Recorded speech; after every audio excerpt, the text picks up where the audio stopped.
दशक तिसरा स्वगुण परीक्षा निरूपण समास पहिला जन्म दुःख निरूपण।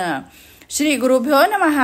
जन्माला येणे हाच दुःखाचा अंकुर, शोकाचा समुद्र, अचल भीतीचा पर्व। जन्म म्हणजे कर्माची भट्टी, पापाची खाण, नित्य नूतन काळाचा वैताग, तो कुविद्यांचे फल, लोभाचे कमल, अज्ञानाचे भ्रांती पटल। जनन म्हणजे जीवल बंधन, मरणाला कारण, विनाकारण झालेला गुंता, सुखाचा विसर, चिंतेचे आगर, विस्तारलेले वासनेचे रूप। जन्म घेणे म्हणजे जीवाचे दुर्भाग्य, कल्पनेचा ठसा, ममतेच्या डाकिनीचा घेराव, मायेची फसवेगिरी, क्रोधाचे शौर्य, मुक्तीच्या आड येणारे विघ्न। जन्म घेणे जीवाचे जीवत्व, अहंकाराचा परिणाम, ईश्वराचे विस्मरण होय।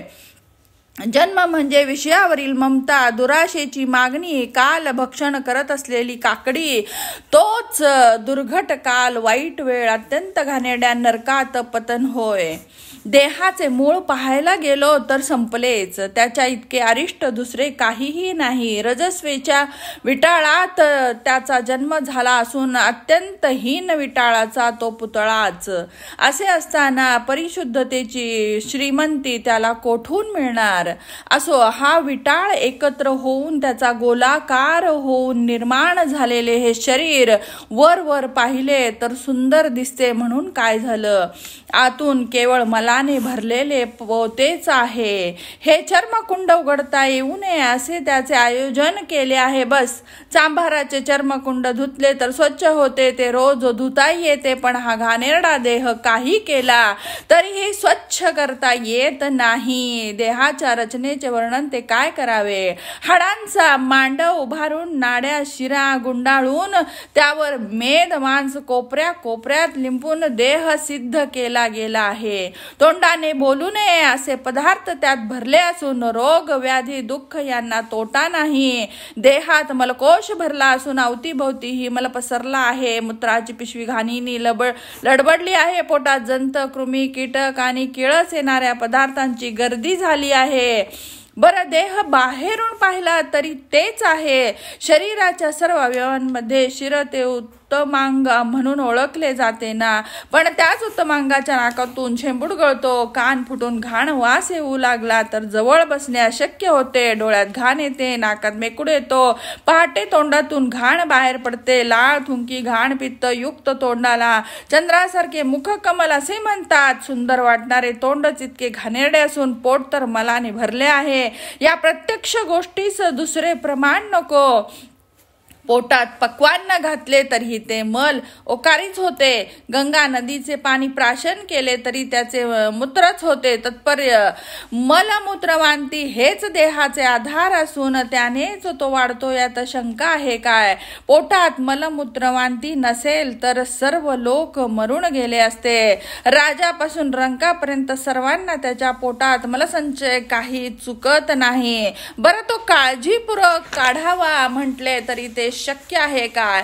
तसे करायला गेलो तर देहच धाडकन कोसळून पडतो।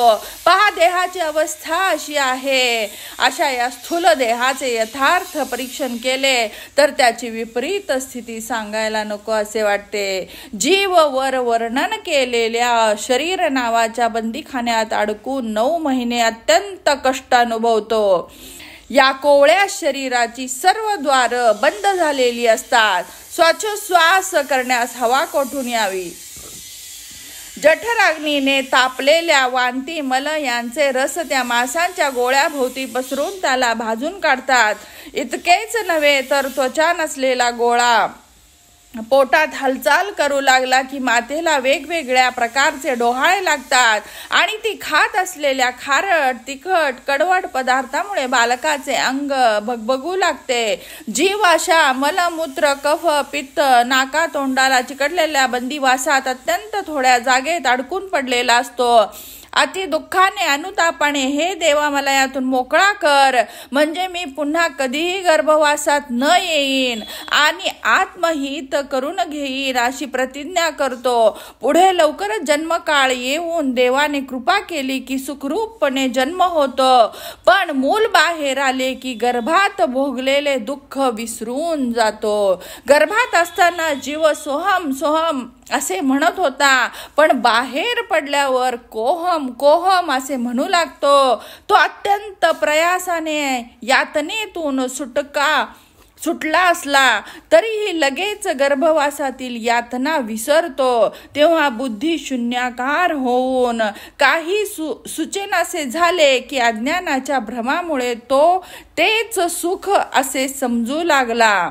प्रत्येक जीवाला वर वर्णन केलेल्या गर्भवासाचे दुःख असल्याने ईश्वराला शरण जायला हवे. भगवंताचा भक्त मात्र सदैव विचाराने वैराग्य प्राप्त करून घेऊन जन्मापासून मुक्त होतो. जेवढे माहीत होते तेवढे गर्भवासाच्या दुःखाचे वर्णन केले. श्रोतेजनो, पुन्हा पुढे लक्ष देऊन ऐका. इति श्री दासबोधे गुरु शिष्य संवादे तृतीय दिशके जन्म दुःख निरूपणम नाम प्रथमः समासः.